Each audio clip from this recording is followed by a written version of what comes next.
Hi friends, ഇന്നത്തെ വീഡിയോയിലേക്ക് സ്വാഗതം. ഇന്ന് നമുക്ക് കുറച്ച് അയിലയും കൊണ്ട് ഒരു നല്ലൊരു ഫ്രൈ ഉണ്ടാക്കിയാലോ. അപ്പോൾ നമുക്ക് വീഡിയോയിലേക്ക് പോകാം. കുറച്ച് അയില നന്നാക്കി എടുത്തിട്ടുണ്ട്. അപ്പോൾ അത് വറക്കാൻ വേണ്ടിയിട്ട് വരഞ്ഞെടുക്കാം. ഓരോന്ന് താഴ്ത്തി ഇങ്ങനെ വരഞ്ഞെടുക്കാം കേട്ടോ. അപ്പം നമ്മൾ അരപ്പൊക്കെ പിടിക്കാൻ വേണ്ടിയിട്ട് നന്നായിട്ട് ഇങ്ങനെ താഴ്ത്തി വരഞ്ഞെടുക്കുകയാണെങ്കിൽ അരപ്പൊക്കെ ഉള്ളി പിടിക്കും. അപ്പോൾ അങ്ങനെ ഓരോന്നും നന്നായിട്ട് വരഞ്ഞെടുക്കാം.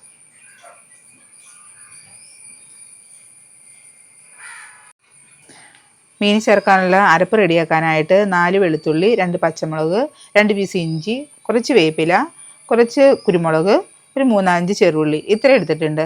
അപ്പോൾ ഇത് ഒന്ന് മിക്സിയിലിട്ട് ഒന്ന് അരച്ചെടുക്കാം. 1 ടീസ്പൂൺ മഞ്ഞൾപ്പൊടി, 1 ടേബിൾ സ്പൂൺ മുളക് പൊടി. ഇത് എരിവുള്ള മുളക് പൊടി കേട്ടോ. ആവശ്യത്തിന് ഉപ്പ്, കുറച്ച് ഓയിൽ, 1 ടേബിൾ സ്പൂൺ വെള്ളം കൂടി ചേർത്തിട്ട് നന്നായിട്ട് അരച്ചെടുക്കാം. ഇപ്പം ഞാൻ അരച്ചെടുത്തത് മസാല ഇതേപോലെ അരച്ചെടുത്തിട്ടുണ്ട്. ഒരുപാട് നൈസായിട്ട് അരഞ്ഞിട്ടില്ല, ചെറിയൊരു തരിതരിപ്പായിട്ട് ഇപ്പം ഇതേപോലെ അരച്ചെടുത്തിട്ടുണ്ട്. ഇനി ഇതൊരു പാത്രത്തിലേക്ക് മാറ്റട്ടെ. ഇനി ഇതിലേക്ക് 1 ടീസ്പൂൺ കാശ്മീരി മുളക് പൊടി ഇട്ട് കൊടുക്കാം. അല്പം നാരങ്ങ നീരും കൂടി ചേർത്ത് കൊടുക്കാം. നന്നായിട്ട് മിക്സ് ചെയ്യാം. നമുക്ക് മീൻ ചേർത്ത് നന്നായിട്ട് തേച്ച് പിടിപ്പിക്കാം.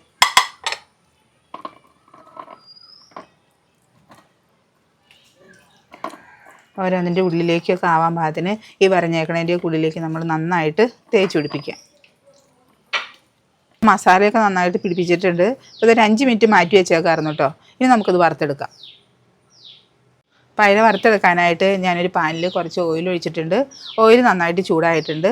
അത് ചൂടായി കഴിയുമ്പോൾ 2 അതിൽ വേപ്പില ഇട്ട് കൊടുക്കട്ടെ.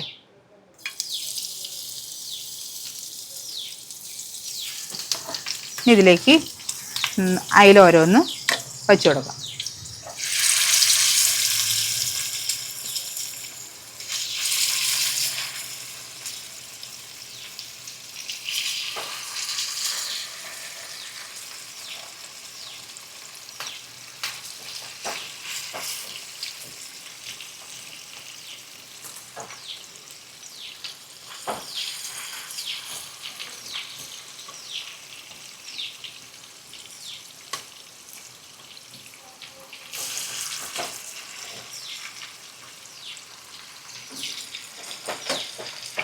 ഇതിൻ്റെ ഒരു സൈഡ് മൊരിഞ്ഞ് വന്നു കഴിയുമ്പോൾ നമുക്ക് മറിച്ചിട്ട് കൊടുക്കണം.